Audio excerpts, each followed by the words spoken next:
I'm tired of the change. Hi.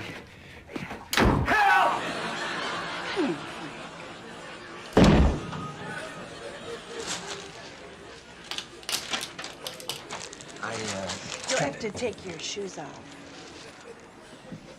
Thank you for working me in. Oh.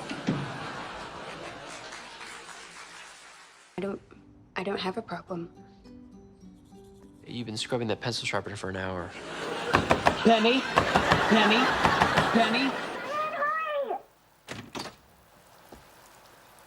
Penny? I'm back here! Penny? Penny? Penny? Oh, for God's sake, I'm in the bathroom! Hurry!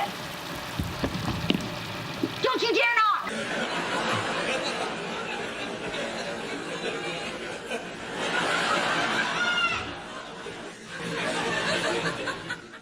I'm afraid that either I will harm someone will harm me, or someone will get harmed. What the people closest to me are thinking, what they think of me, what could possibly happen. I found out when I was 20. Yeah, there's no like surgery, there's no, you take meds and like therapy and to really manage it.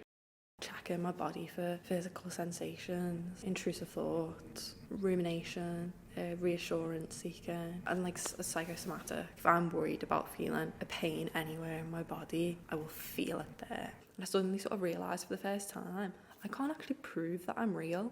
And this really got in my head. And I started to think like, well, I can't prove that I'm not a robot. So I got that, then it latched. And I was like, started to worry that I was a robot. And I got so anxious about it. I started hearing like electrical noises going up the side of my ear. And I thought that might be my wires. You end up with much too much in your house. For whatever reason, you can't bring yourself to get rid of any of the things.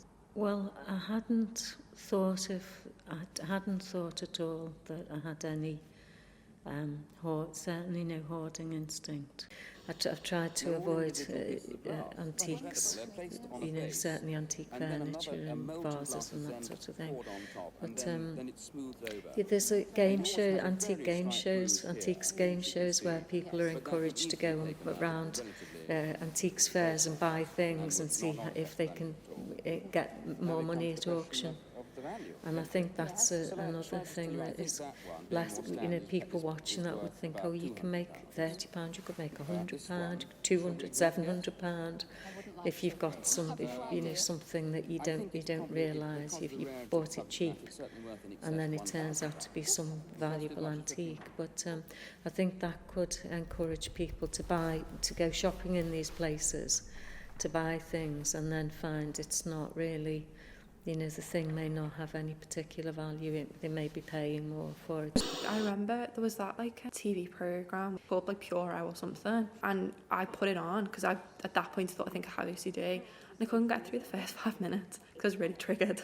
Because when you're watching things that are so specific to your experience, it's kind of like you're reliving the trauma. Sometimes even if I'm watching like something like that, like I'll start to feel it in my body again, and I just go, I have to just turn it off. But you do want to see your experience in the media. Over Halloween, I was watching Halloween. Any slasher film is like, I'm scared either that's going to happen to me, or, oh, what if I just decide to put on a plain white mask and like just this jumpsuit and just start carrying a knife and stuff like that. You're afraid if you move your finger. If you move your finger, then that means you're Mike Myers. Exposure therapy was be like, okay, move your arm, like something simple like that. Move your arm, move your leg, get out of bed.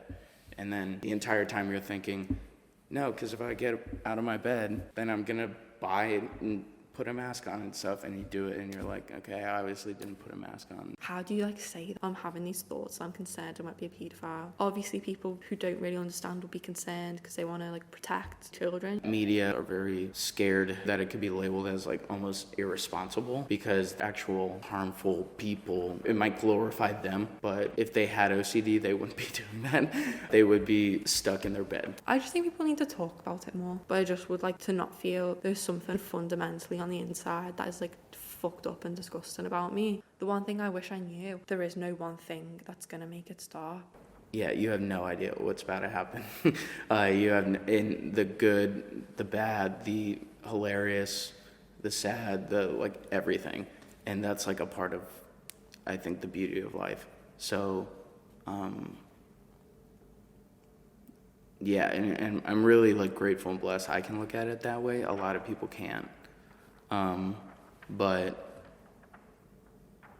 like if someone's watching this and listening to me, like I am you and you are me, and like there's a ton of other people. So, yeah, but you don't know what tomorrow's gonna be like. Yeah. Did you ever stop for a minute and think what you did to me? These things I know to be true.